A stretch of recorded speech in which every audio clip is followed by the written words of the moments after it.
Hello there and welcome back. So in this video I'm going to show you how I have set up my well technically the access to the Raspberry Pi home labs that I have. Where should I move this? Okay, so basically what I wanted to do is to expose the Raspberry Pis on the internet with a web access. And I was looking for a solution, and this solution came in the form of Nexterm. So basically, here we have to change this. So Nexterm is going to be our proxy into our Raspberry Pi environment. And I'm going to show you how you can set this up. So, yeah, here we are going to go there and let's do this. So what I did was to prepare the opt Nexterm, and here you will find the docker compose.yaml. And this docker compose.yaml describes the service that I want to use. And it is exposed over the port 3080, and it redirects to the 6989 port. So let's use the docker compose up-d to pull up the service. So while it is doing its job, what I want to do is to go to my RPi machine and use the sudo nano on the etc apache sites enabled and the default config. So in order for this to work, what I have to do is to enable the virtual hosts, which will allow Let's Encrypt to update the SSL certificate. And then here at the bottom, I have a virtual host for the port 443, and technically this is going to be our access into the environment. Let's see what this entails. So basically this is a reverse proxy setup, and I want to make sure that not just the website is available, but also the services which are available via the website. So that's why there is a proxy path match statement here. And technically, this is going to be enough. So sudo systemctl restart apache 2 and sudo systemctl status apache 2. It's running and it's working, and still the docker compose is working. So the next thing that we are going to do is to wait for this to complete. Currently, I have the Pi 4 cluster on the desk. Let's see if you can see it. This is the one which is working on the service that you are going to see. So the container is being created at the moment. Let me pull up this one. And if we want, we can use the docker compose with the state or ls. So the Nexterm is running. If we did everything well, we should be able to, where is my Safari? Pull up the website. So https reaper pi cluster.ddns.net, And here we have the Reaper Pi with the password.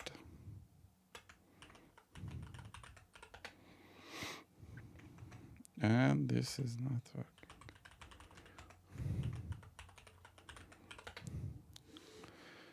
Why is it not working? So I found the problem. I forgot to delete the volume, which I used to prepare for this. So technically, what I want to do is to register a new user. And this is going to be Reaper Pi with the password. And then we can add the appropriate devices.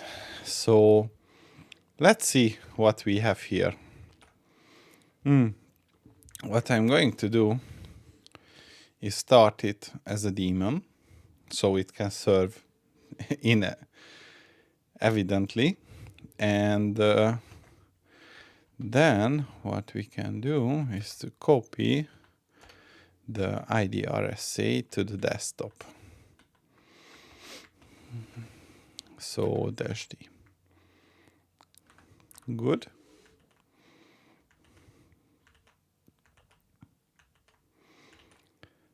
It should be coming up anytime now.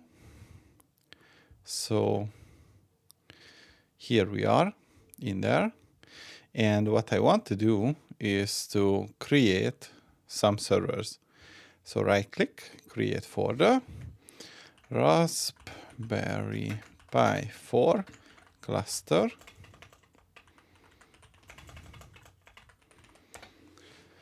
And this is going to be the name of our folder.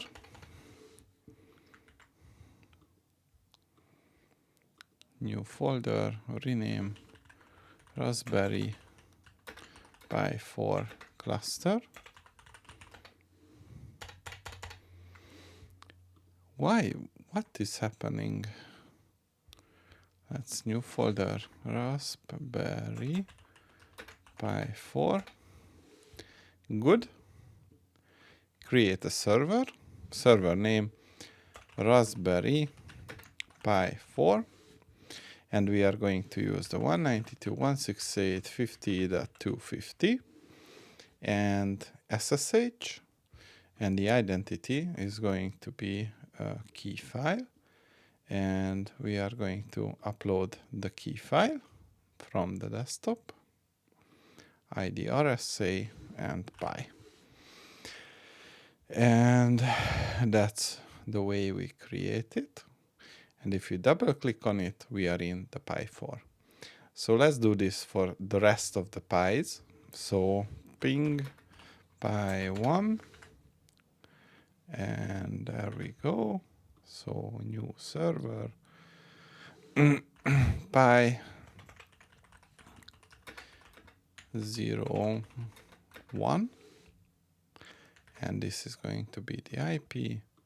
And the identity is Pi. And the authentication is key file. And create it. So this is going to work because I have the routing set up on Pi 4, which is hosting the Nexterm. And we are going to have the Raspberry Pi 0, 2 with the server IP 02. And the identity is Pi, and the authentication is key file. And we browse the key file. And we add the third server, so Raspberry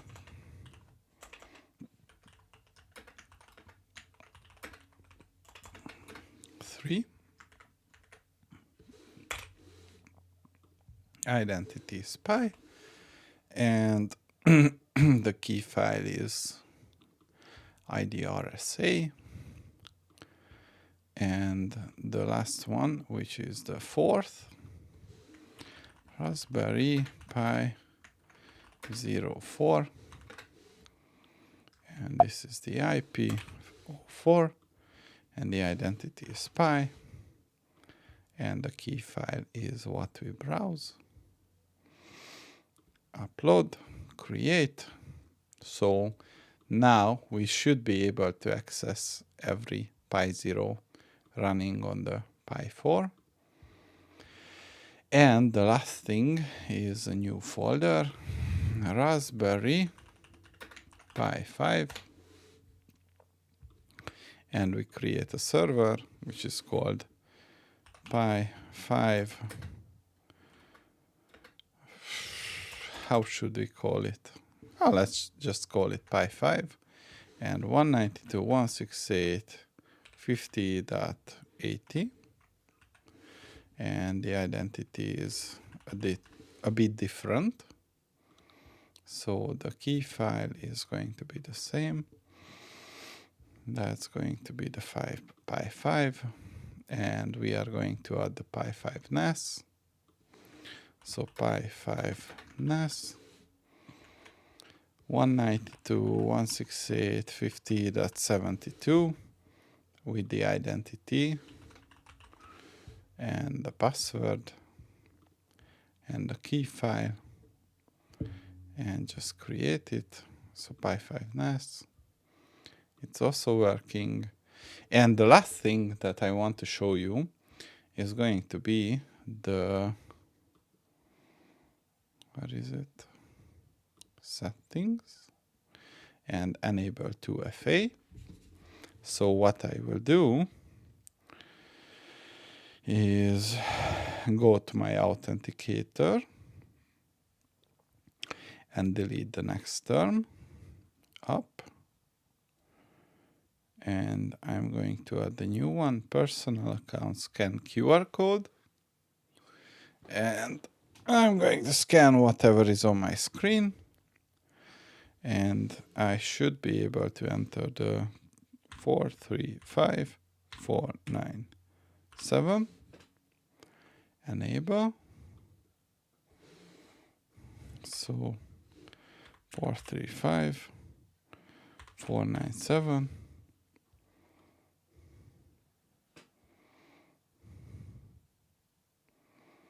It's not working, but why? So enable 2FA 047266. And now the MFA is enabled. So let's log out. And now if we refresh our page, let's go to the default context route. And I write my username and the password. And I write my MFA code.